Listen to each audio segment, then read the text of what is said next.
Vamos lá, o Flamengo, hein? Ficou no empate com o Fortaleza, fora de casa e segue na 5ª posição. Vamos ver. 57 mil torcedores e um Castelão pulsando.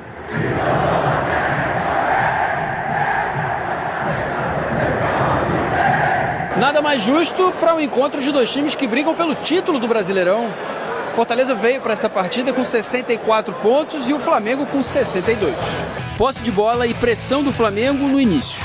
Transição rápida e perigo do Fortaleza. Hércules arrancou. Que jogada do Hércules! E de fundo bateu pra fora! Bruno Henrique respondeu com uma cabeçada na trave. Cruzamento, Bruno Henrique sozinho! Na trave! Antes mesmo da bola rolar, já havia preocupação com a arbitragem.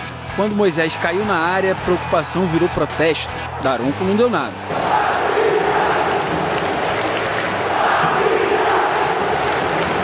Protesto que se repetiu quando Daronco marcou pênalti pro Flamengo.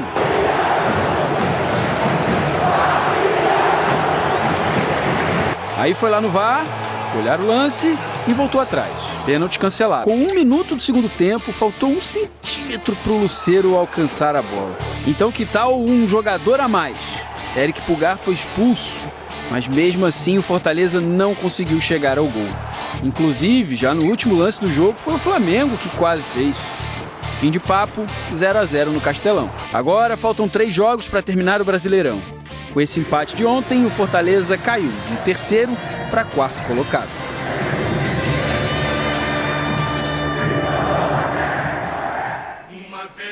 Vene Casagrande, foi mais um jogo aí com algumas questões de arbitragem. Eu não falando de um lado pro outro, tô falando do Daronco, né? Foi mais um jogo, eu não sei vocês, mas às vezes eu fico um pouco estressada com a arbitragem dele. Eu não sei se você ficou também ontem. Você sabe, porque ontem quando eu vi que o Daronco queria apitar esse jogo do Flamengo, eu lamentei bastante.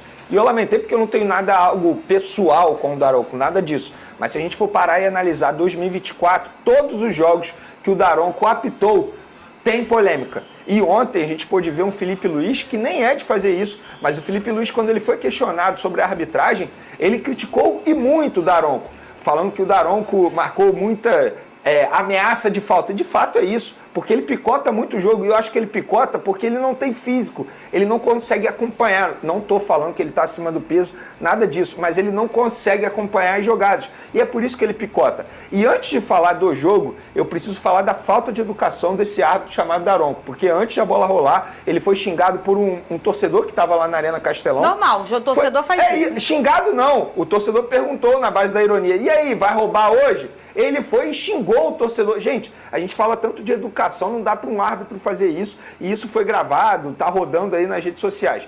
Dito isso, péssima arbitragem. Gostei da escalação do Felipe Luiz. Acho que ele foi audacioso, corajoso. Se deu certo ou não, a gente pode debater aqui, mas pelo menos a gente vê um treinador que ele gosta de sair da caixa, que gosta de surpreender o adversário. E ele surpreendeu, porque ele fez uma espécie de 4-2-4.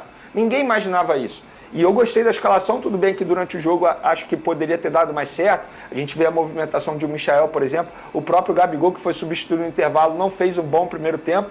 Mas é aquilo, Fernanda. Eu, de fato, não esperava uma vitória contundente do Flamengo diante de um Fortaleza na Arena Castelão, que é um Fortaleza invicto lá. Não perdeu nesse Campeonato Brasileiro jogando lá. Foi um bom jogo na medida do possível, mas agora, para aqueles que sonhavam em título do Campeonato Brasileiro, fim de papo. Acho que agora o Flamengo entra no modus férias, tanto é que alguns jogadores já receberam férias pensando no Campeonato Carioca do ano que vem. E agora, falando a respeito desses jogadores que estão de férias, esta é a nota oficial que o próprio Flamengo soltou hoje, né? 12:30 praticamente, informando que 4 atletas já estão de férias e que voltarão apenas no dia 27 de dezembro para adentrar o elenco que vai disputar o começo do Campeonato Carioca, né? Os 4 atletas aí, 2 são muito conhecidos, né? O Lohan e o Carlinhos. O Lohan, pela ótima fase que ele já teve, não tantos meses atrás, infelizmente, teve uma queda brusca de rendimento, né? Mas é como um jogador muito jovem, com um potencial gigantesco. A vaia que a torcida fez para ele, com certeza pesou muito Ele, infelizmente, não soube lidar muito bem com isso e não conseguiu retomar o ótimo futebol que ele já apresentou, sendo inclusive cotado para o time titular, né? Muita gente estava falando que quando o Arrascaeta voltasse de sua lesão, o Lohan estava substituindo ele, o Arrascaeta ia para o banco, né?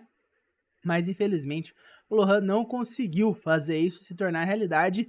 E o Carlinhos, né? O Little Carlos. Infelizmente o Carlinhos é um jogador que veio, a torcida abraçou muito, porém não conseguiu corresponder ao futebol que a torcida desejava, né? E hoje, para muitos, é um jogador já cotado como fora do elenco, né? Para muitos é um jogador já cotado como fora, mesmo tendo chance, porque quando o Pedro se lesionou, o Tite priorizou o Carlinhos ao Gabigol.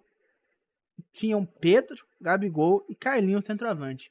Pedro teve aquela lesão na seleção, infelizmente, e o Tite utilizou o Carlinhos. E quando tinha a Copa do Brasil e o Carlinhos não podia jogar, porque já jogou pelo Nova Iguaçu, o time que ele estava antes de vir para o Flamengo, o Tite improvisava o Bruno Henrique de centroavante, mas não utilizava Gabriel Barbosa, cara. Mesmo tendo tanta chance, infelizmente o Carlinhos não conseguiu se firmar. Daí chegou o Felipe Luiz, o Gabigol voltou a jogar muito, daí o Carlinhos ficou no banco de reservas, teve problemas físicos também, ficou doente, enfim.